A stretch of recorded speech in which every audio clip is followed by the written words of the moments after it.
Guys, here we are, episode 3. Welcome back. I can't believe we're here already. I know. Thank you guys so much for all of your support for watching the last 2 episodes. Yeah. We are so thankful. And it's been really fun getting to know a lot of you in the DMs and just chatting back and forth with you. That's been an unexpected fun thing about the podcast. Yeah, I don't think we were expecting maybe as much feedback right away and as much people being engaged right away. And we're kind of like, ooh, we're here for it. Yes. It's new friends and new season. So I agree. That's great. Yeah. And I think this episode was maybe an unplanned one at the beginning, but we had so much feedback.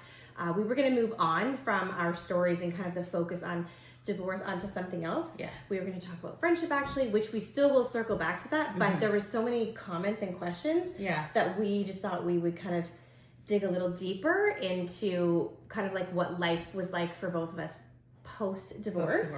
And so we're going to chat about that today. Yeah. So here we are. Yeah. So how long has it been for you? Like how long ago were you divorced? Yeah. So it's been 12 years. Okay. Everything kind of happened at the end of 2012. Okay. September of 2012. So we're talking, I guess this year will be 13 years. I don't know. My math is terrible. Yeah. But I think about 13 years. Yeah. And how long for you? So I guess it's kind of tricky. Like because we had that initial separation where we were trying to have that 1 year to reconcile, that was 7 years ago. Okay. And then it did take us, I think a couple years then to actually finalize a divorce because there was so much back and forth and changing your mind and coming back and leaving. For sure. So when people ask me that, I'm always we were separated. Like I was living on my own with the kids 7 years ago, but then the actual divorce went through a couple years later. So. Yeah. Okay. So post-divorce. Yes. How did you navigate? What were those, we touched on a little bit, but what were those first days like? What did, obviously for us and for me, I can only imagine that, the feelings of maybe insecurity that would come up or self-worth, where did all that land with you in the days and months following divorce? That is a loaded question. Because I feel like for me, I don't know if I'll be interested to know when you answer this, but I feel like in some ways I look back at that a little bit embarrassed because I was all over the place. I was just doing terribly at first, barely able to function, probably not myself at all, feeling like maybe I was presenting better than I was. Now I look back and I just cringe at certain conversations or certain decisions and I'm like, wow, I was not doing well. And then there was moments where I felt like, okay, I got You're on top of the world. I can do this. So it was for me, it was very much like a roller coaster. Yeah, so I felt better and not. But I feel like the self-esteem thing, anytime, especially if there's infidelity, I think there's, even if in your logical mind that that's a them problem and it's not you, it's so hard to really not feel like crap. It just, that is the worst feeling, the betrayal and the shame. And then I think sometimes in the church world, because people aren't, I don't know, I think we're still learning, divorce was so forbidden for so long, right? Yeah. And now I think Scarlet Letter. Totally. Yeah. And it was just you stay married no matter what. It doesn't matter what's happening. Yeah. And now I feel like most churches are understanding that we're always pro-marriage, but there are some situations, and especially if the man leaves. I had a couple people saying to me, you need to just fight for your, I was like, what would you like me to do? He's chosen someone else. Yeah. He met someone else on the internet. Yes. He's with her now. Yes. I've tried for years and years to try. I don't know what you want me to do, and I would sit here and wait, and for what? For him to come back and knock on the door. Moved on. He's living with someone else. He has a whole other life with somebody else. So is that what happened? So because that's where we kind of that's I feel like that's another part of the story. Yeah. Right. So to me, it was very final. It's not like he left and was living on his own and it was maybe there's a chance. He met somebody else. Yeah, he met somebody else. He pursued this relationship with her. They ended up, they created a whole life together. They were a couple. They're posting pictures together online. They're going on trips. They bought a house. They're living together. There's no chance. How do I fight for that? Right, when people are saying to me, you need to, I'm just I don't think you understand. And I think people mean well. That's the thing. I feel like before I was in this situation, I would say things. Yes. And now that like I've been through it, oh, how dare I? Like almost like smack in the hand, bad Leah. Like, don't say certain things. Like if you mean well, that's one thing. Yeah. But like until you've walked it, like you don't know. Like because I think in both of our situations, we prayed for a while and believed that our marriages would be restored. Mm-hmm. But like, how long can you do that for? Especially when they've chosen to move on. Well, and I think one thing I've learned through this that I'm so grateful for, I've learned to like ask questions before you give advice. Because I had a lot of people say, you should do this, or you should read this book, or you should the XYZ but didn't ever ask me like what happened or how's it going or why did you make this choice or why are you in this situation? It was just all this advice that I'm thinking this is not even reasonable. Yeah. And it's helped me to think it's the same thing. I bet there's been times I've done that. Yeah. And now I'm like, no, I want to just ask some questions. Like, how did it get like, and then your advice might change because you would like if people had asked me, they would know like, there's nothing else you could have done. Yeah. And people and then some people should just say probably nothing. Like if you don't know someone really well, just, pray for them, wish them well. Yeah. But, like, I had some crazy... Send some groceries to a single mom. Totally. Send a gas gift card, but just say nothing. Yeah. Sometimes saying nothing is the better option. Totally. I feel like in this situation, like, honestly, like, actions speak louder than words. Yeah. And so that's what I found. Like, so, like, do something for a single mom. Do something to, like, make her day better or her kid's day better. But maybe, like, hold off on the advice. Yeah. And I feel like you, like the community that you were in, did not maybe perfect, but did a good job of that. Like I remember actually feeling so proud of the community that was around you and feeling like I'm so happy to see like different men like they're like coming in like shoveling your driveway or cutting your grass or putting up your Christmas lights or you're dropping off a grocery card like and you're like that is what people need. They don't need you to say you should have this, that, and the other. No. So and I never really had that same experience in that way. Yeah. But I can see how valuable that is. And now I can when I see someone else struggling, I'm like, okay, I try to do those things because I see how. And I think as people think like, oh, like I don't like maybe if somebody else doesn't have like money or like financial resource to help somebody, they don't know how. Yeah. But I'm like, it's not just financial resource that helps single moms in this or even single dads because there are a lot of single dads out there. Yes, it is, less common, but my husband now was one of them. Yeah. He was a single dad with 4 kids. Yeah. And so there are men and obviously women, but like if you can't help somebody financially, it's kind of like, then like offer your time. Yeah, come say, hey, like, can we come shovel your driveway or can we come cut your grass? Or, there was many times where like, I don't know, there's leaks in my house or mice in my house and like some men from the church would come and be like, I will help you. Like, I will deal with this. Like their wives would send them over and it was so helpful because like, I don't know how to deal with a mouse. Yeah. I don't know what to do. Yeah. Right? I mean, probably could have, but I don't want to. Oh, right. Right then you're like, yeah. So I think it's like finding ways to like help them that doesn't always have to be like financial. Yeah. Like don't let that cap you from helping. Yeah. Well, I know what I could have really used looking back was help even with someone like helping with my kids. Yes. Because my son was in grade 1. Yes. So my daughter would have been grade 3 when he first left.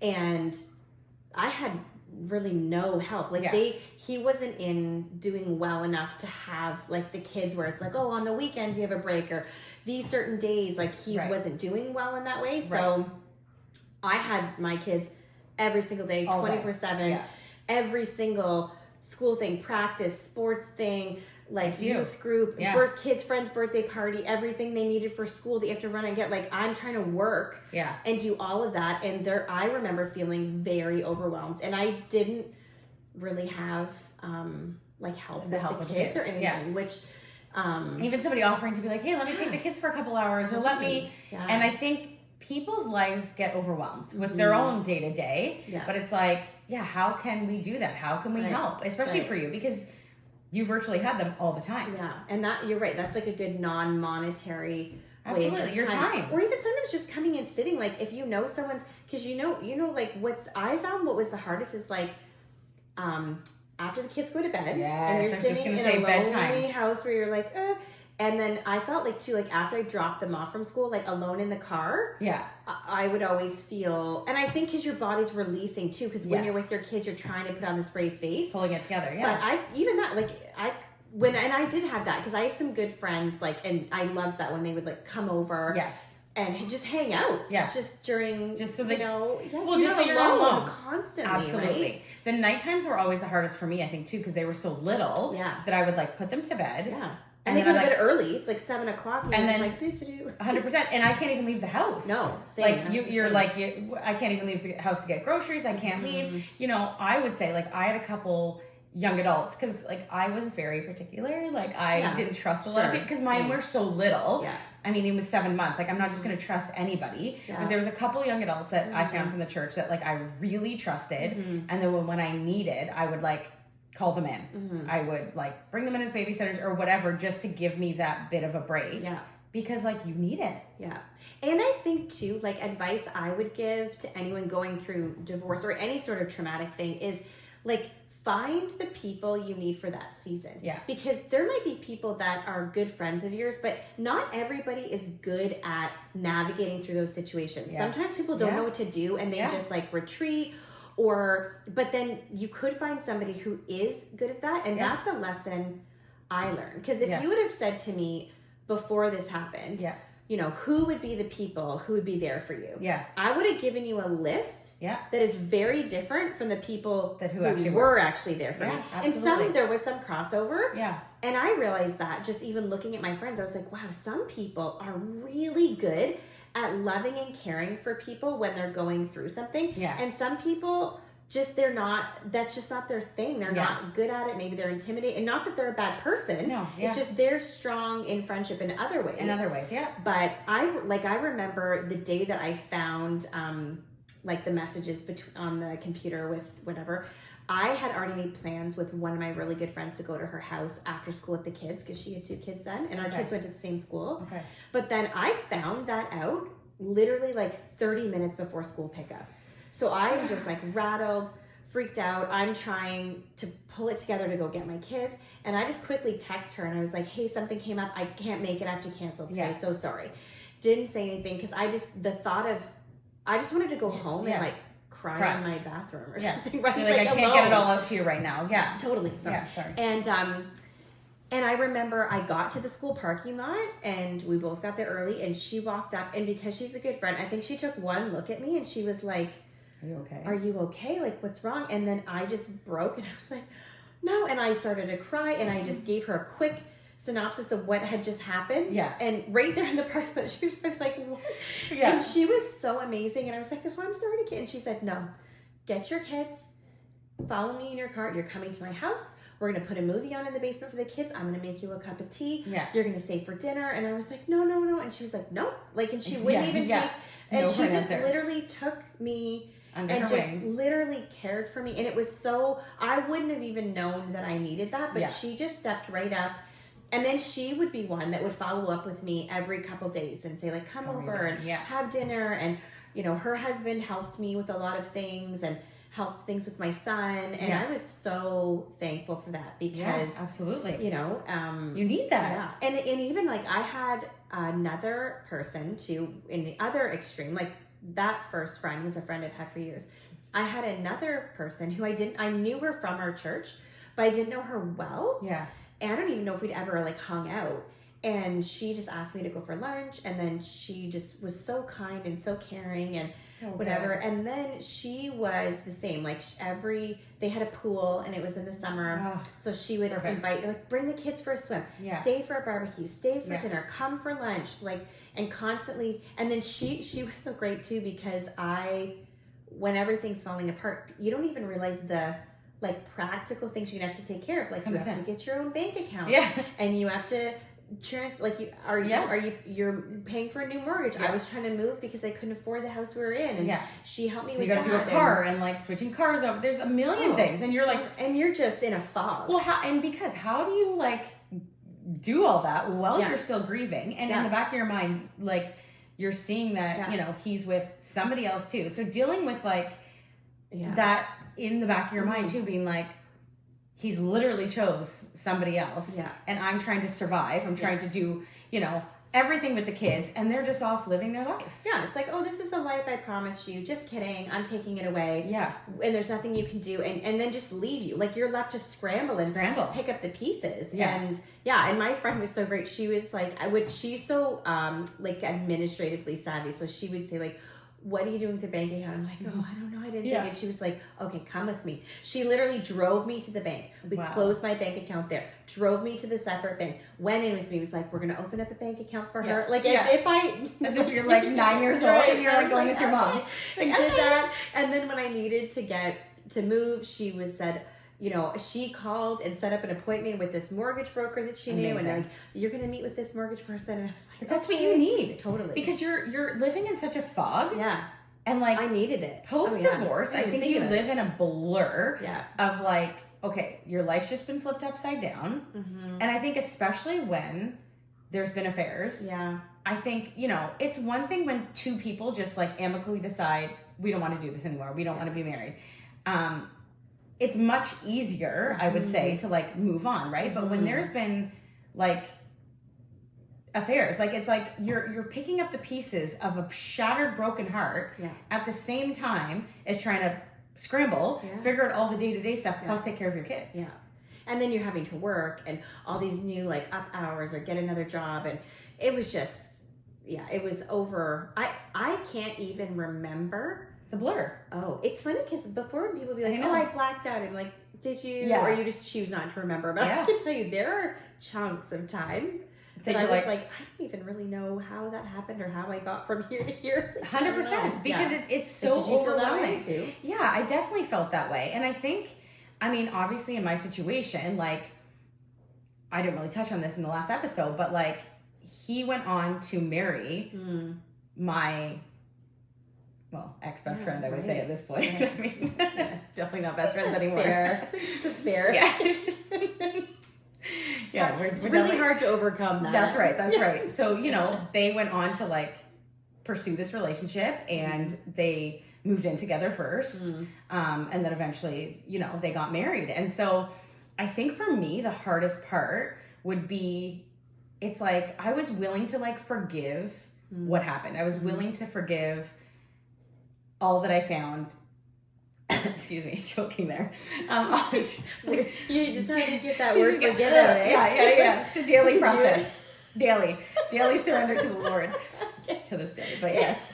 But it's, you know, we joke, but forgiveness is very important. So like, let's forgive. But you know, it's a daily forgiveness. But because of who she was, it's like, you know, like, it's like, okay, I have to deal with the actual finding out, and then I have to deal with, now you're in a relationship together. Like, I don't know in what world, because anything that I even watch, any movies, any rom-coms, like, you don't go on to marry your best friend's husband. Like, you don't choose that. Like, go find somebody else, choose somebody else. Like, so the betrayal in that alone took me. Yeah, it's like double betrayal for you. Yeah. The two closest people to you, your best friend and your husband. Yeah.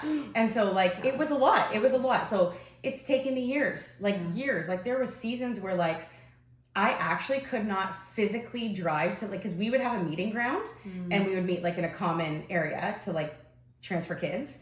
Because we did have the situation where it was like every other weekend, right? Or 2 weekends on, 2 weekends off, but that every other weekend feel. Yeah. And so we'd have to meet like in a parking lot, okay? Half the time it was like a Wendy's parking lot.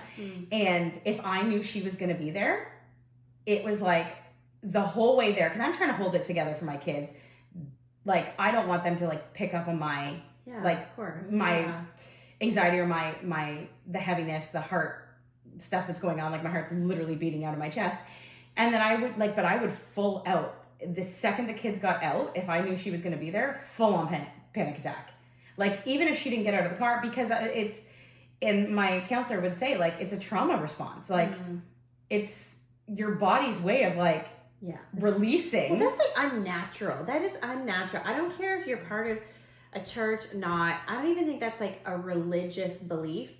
That's just like, that's a no-go. You do not do that. Yeah, absolutely. So I think, yeah, for obviously my situation in that, like, you know, to find out that something went on, but then to know that it was like somebody so close to you, the healing was a very big journey for me. Like it just was. So the haze of that over everything else, like trying to pick up the pieces with 2 small kids and like figuring out finances and again, because I wasn't working, like they were so young. Yeah. Then I looked into like, okay, how can I get them into daycare so that I can go back to work? And like the wait list was like 2-3 years. And the cost, it probably wouldn't even be worth it. So I was financially strapped and I was like, I don't know what to do.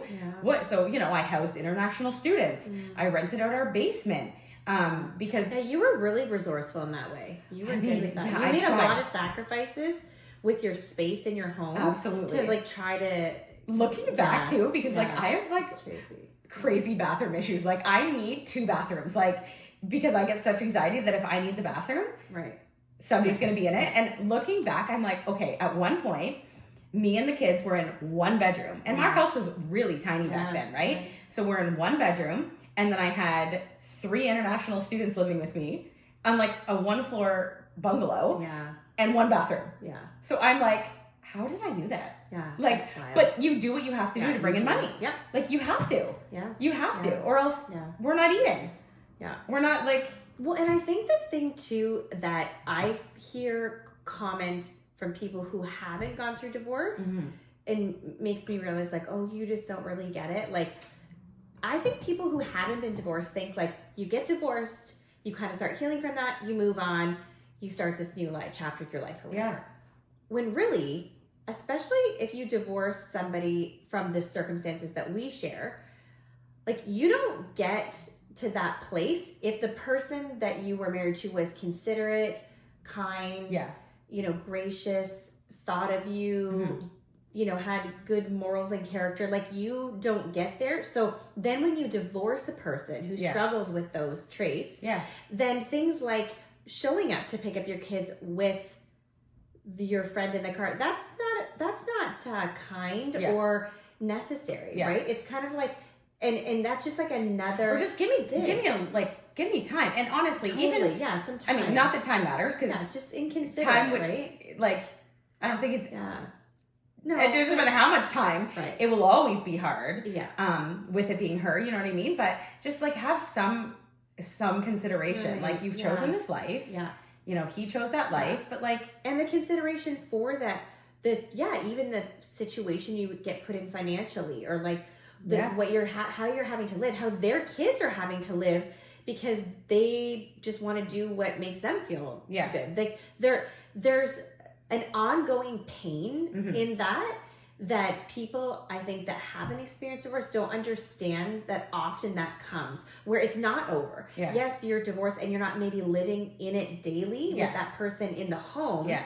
But a lot of exes, there's a lot of retaliation through the way that they treat you, decisions they make. They'll keep things from you to punish you. You know, they want to see you suffer, which is really messed up, but it seems that way. It's very strange, and there's just a real lack of consideration for the trauma that you've been through, the huge life change that you're walking through.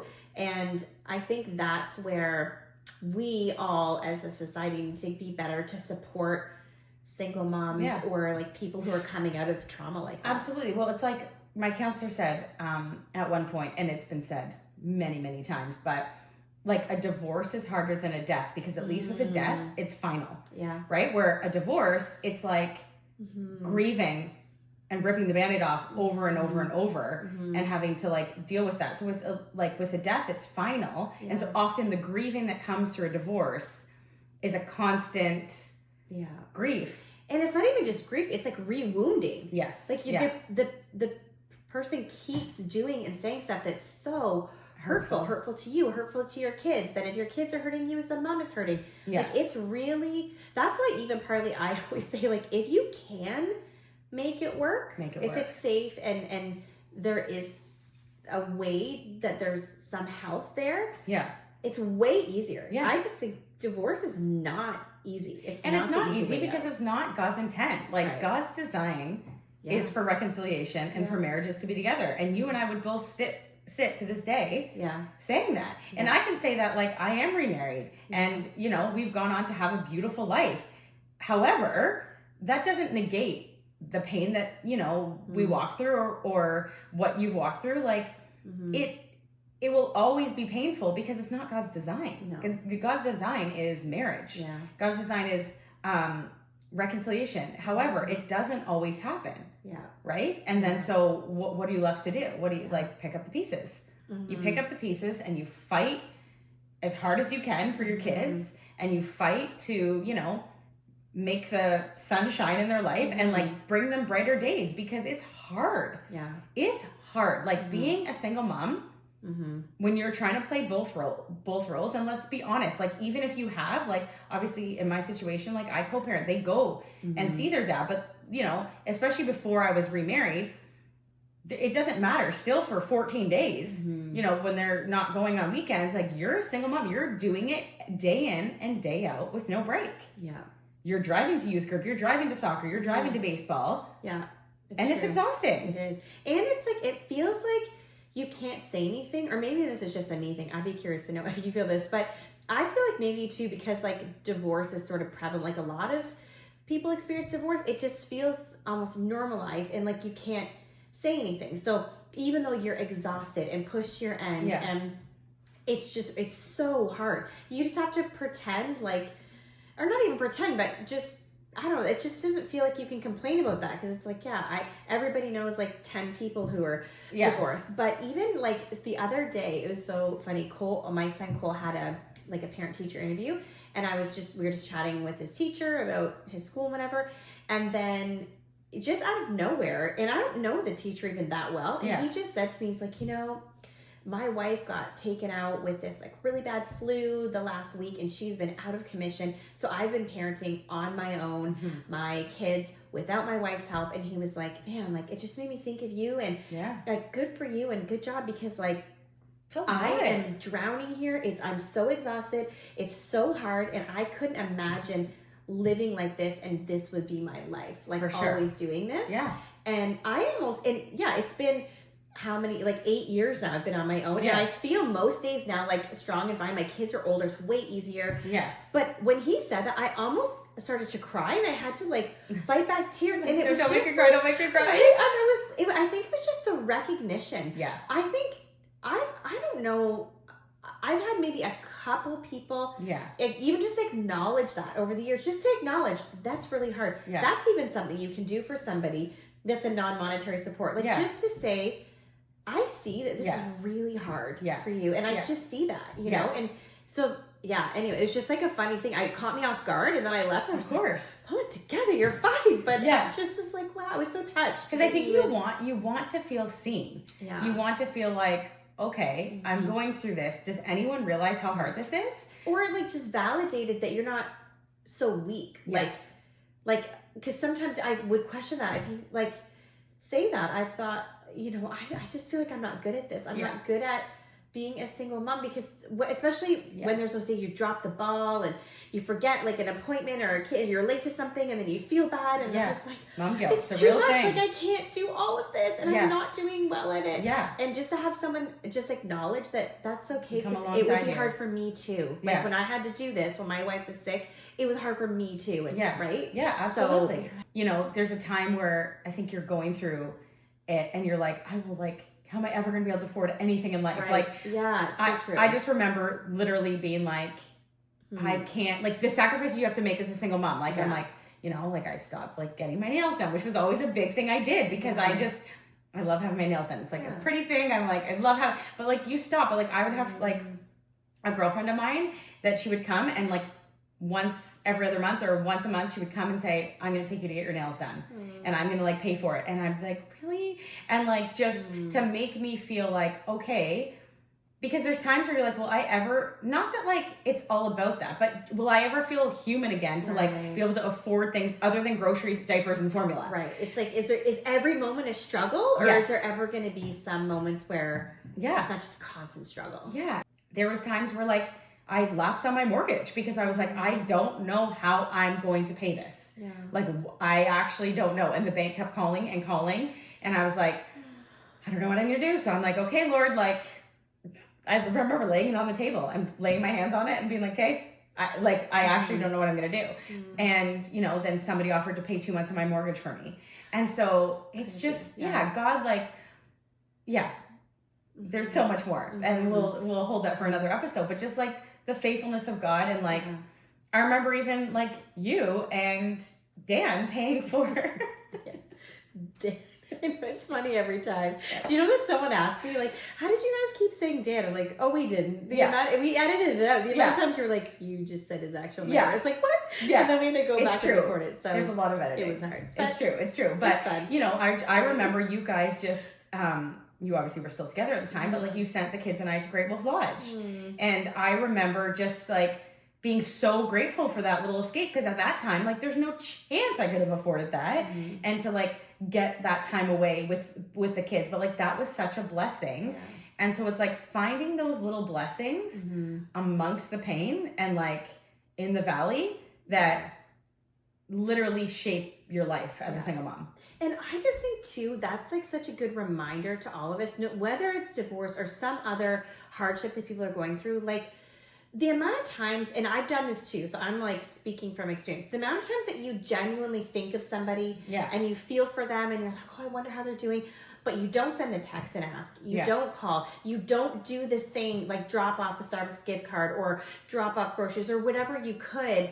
And it's not that you don't care, you do care, you just don't take the action. And I really now, and I'm sure I fail at it a ton, but I try so hard to like remind myself, take an action, because you can be thinking of someone and mean well, but that person doesn't know it unless you do something. You were really good with that though. I even remember times where I was like super sick, super sick, one time in particular. And I was like, I swear, on death's door. It was like, and actually like, my mom was going through cancer at the time, so she was going through chemo, and yet she came, even though like I was sick as a dog, which I'm looking back, I'm like, probably not the best decision. Your immune system is low, but as a mom, you're like, 100%. And so, you know, but you would come and like drop off little like care package with like soups and teas and things. Like you were always, I feel like, really good at that. You always went above and beyond, like with the mile. I feel like you did. I just think like that is so like, I guess I'm always just thinking like, how can I show somebody that I'm thinking of them and that I care about them? Because if it's otherwise it's hard if you don't like. And your love language, I feel like, would be gifts. Like you do love giving. You know what's funny? Like I'm not a big gift receiver. No, which for is sure. funny. Like I don't really care about that. Like of course it's nice if someone gives you a gift. I think my receiving would be like probably like quality time. But access you're service, right. maybe. Access service for sure. Yeah. You're right. I love gift giving. Yeah, like you just love to like fun. bless somebody and like be like, I'm thinking about you. This is for you, and you always did. Such a good job with that, which like that's what people need when they're going through a hard season, whatever it may be. If you've got a sick parent, if you have like, so 8 months after my ex had left, I almost said his name. Yeah, I saw that coming out of there. I was like, good job. Yeah. We were gonna name him something funny, and then it was like, I'm gonna laugh though, because then I'm gonna laugh the whole time, and then it's gonna need a lot of editing, and we're trying to like make this easy. So but 8 months after that, my world flipped upside down. My mom was diagnosed with cancer, stage 4, and they gave her 3 months to live, and she was literally dying in one hospital. And then my dad ended up in heart failure at the same time in another hospital. So I'm, a single mom. Like 8 months prior. Now I've got my mom dying in one hospital, my dad dying in another hospital. And I remember being like, oh Lord, like I cannot take another thing. Yeah. What is happening? Yeah. What are you doing? I cannot. And I remember being like peeved driving home the day that I went to see my mom. And I was like, Lord, like you need to show me that you're here. Or like, I'm done. Like I'm walking out. Like I can't do this. Like I cannot. And I remember driving home that day and going into my mailbox, and in the mailbox were 2 different checks, or 2 different envelopes, sorry. And in each envelope was 12 post-dated checks. Wow.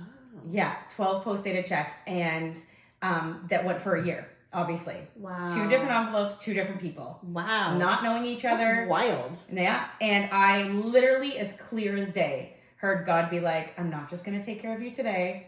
I'm going to take care of you tomorrow and the next month and the next month and the next month, which that's what I needed in that moment, because I'm like, whoa, now I'm going through a separation. I'm getting ready to go to court, and both my parents are literally in hospitals dying. And my mom was like my biggest support. Like she'd come as much as she could. We lived like an hour apart, but as much as she could come, she would come help me with the kids. And now I'm like, now I have nobody, right? But all that to say is like, if somebody's even going through a sickness, it doesn't have to be a divorce, or their parents are sick or whatever. We're at the age in our life where our parents are getting older, and it's scary and it's sad. But like, if you know that somebody's like parent is going through something, like offer to like make a meal, like, or if you can't do that, if you don't even have the time, but you maybe have the finances, drop off an Uber Eats gift card, like anything to like let them know that you're thinking of them, rather than just like, I'm praying for you, which is the most powerful thing they can do.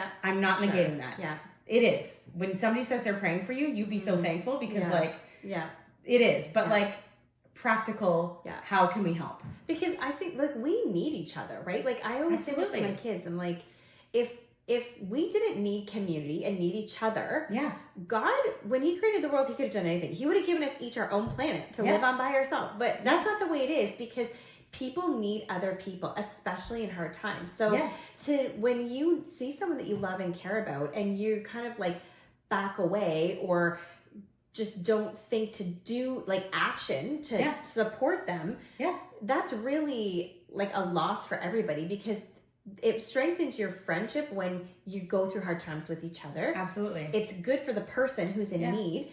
And then it's just a good practice. And then hopefully when you're in need one day, that will be reciprocated. And then that's how the kind of healthy functioning system goes, right? It's like, we love each other. I'm here for you when you need me. You're there for me when I need you.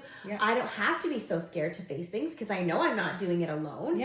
And, you know, I hope we don't forget that sometimes, where, you know, it's just like, oh, this is too hard and too messy. And I know everyone's different. Everyone's capacity is different. I would say, I don't know if you think this, but something I'm grateful for, maybe like a sunny side of divorce, is like the capacity that I feel like I have is bigger, because you have like your understanding is greater. So, you know, to me, it's like, I think if I see a need, I'm more willing to take action with it, because I know how much that would have meant to me when I was at my lowest point. I realize that, like, man, you can't function always in trauma, and you need a lot of grace from people around. But I think that's where we've learned too, on the sunny side of like, man, walking through this, you see grace.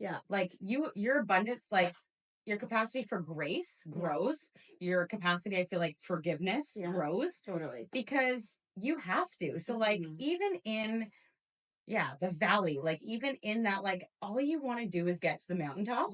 That's all you ever want. But you learn so much in it. Like, just to like, there's so much beauty that can come through whatever situation you're going through. Right. And it's like, so like we've grown in our capacity to probably care for others, love others. I don't know, see others, like truly see them, that maybe we wouldn't have had the capacity to do that. And I think you can see, when you've been through something, you can see when something's off with someone. You're like, this isn't normal. There's got to be more there. It makes me think, I'll say this one thing and then I probably have to wrap up. But my old neighborhood that I lived in, you know, we lived where we could afford. There was lots of stories to tell about that. Lots of rental homes turned into drug houses. Lots of little sketch. It was a little scary town. But borderline, it would feel like you were living in like the ghettos of Detroit. It was just strange. Like the street looked fine, but then things would happen. Like I think the first week we were there, I went to drive my kids to school, and the police had like taped off the whole street and had to go around. I'm like, this is so weird. You know, it was a welcoming committee to the neighborhood for you. Wow, a little parade with the police, and the kids were like, "Mommy, you went?" I was like, "Oh, I don't know." Then my neighbor told me when I got home. I said, "I'm like, hey, what happened down the street?" And she was like, "Oh, that's the drug house. You know, there was a stabbing there last night." So the police came. I was like, "Oh, okay, no problem." Note to self: do not leave children alone. I was like, "Well, already then, that's great." But my neighbor who lived right beside me is very old man. He had like a little walker, and he was real grumpy. Like he was just, I'm always like, hi, and he was just like just like the meanest. It's like, okay. Like I remember he used to have this thing where he didn't like people to park like in front of his house. Yeah. On the street. That's free parking for any and all. For sure. He didn't like it. So he would write his own like homemade parking tickets, but they always had like profanity in there, like don't you bleep and bleep under my bleep and like leave it. Like I would have my friends, or which I remember my sister, like they'd go to leave and they'd come back to my house and be like, what is this? Yeah. They would have this like homemade parking ticket from my neighbor. Like, oh my goodness. And then I remember like one time I was trimming this hedge that was in between our lawn, and some of the like clippings had fallen on his side, like facing his house, but on my property still. Yeah. Because the hedge wasn't on the property line. Yeah.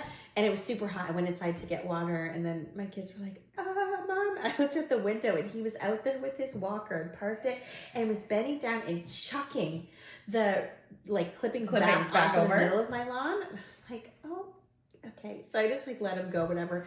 And then my kids were always scared of him because he would yell at people walking down the sidewalk. He was just very strange.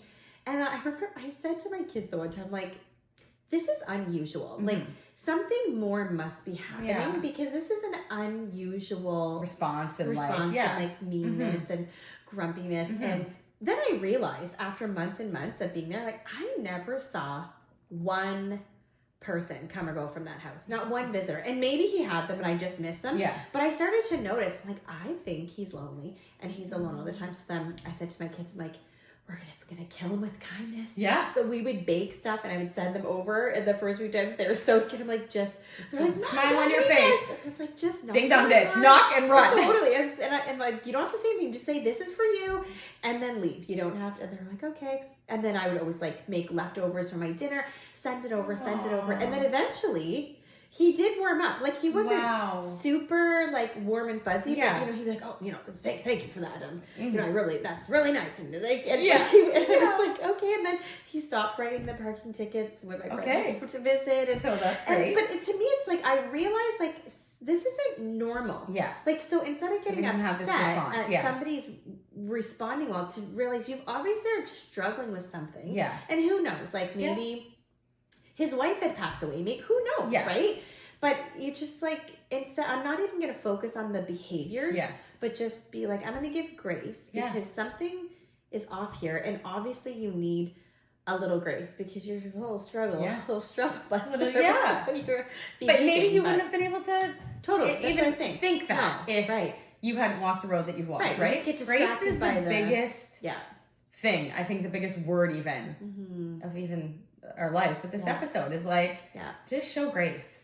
Yeah. Grace is needed. And how can you show it? And how can you practically help when people are going through a hard time? Because everyone really is, you hear that quote, like everyone's facing a battle that you don't know nothing about or whatever. The older you get, you're like, that is for real true. Well, just think of the women that have wrote us already, whether they're in marriages, going through separation or divorce, that are just like, I don't know how you did it. I don't know how you did it. And so it's everyone is going through something. Yeah. And so it's like, how do we help? Yeah. How do we help? Well, this has been fun. I know. I feel like we're going to, it's going to be a long one. Yeah. And if it is, guys, well, you're welcome. It's kind of like a movie instead of a pod. Yeah. We just keep going. Yeah. But this has been fun. And we will be back for episode 4 pretty soon. I know. Crazy. But thanks, guys, for all your support. We really appreciate it. Bye.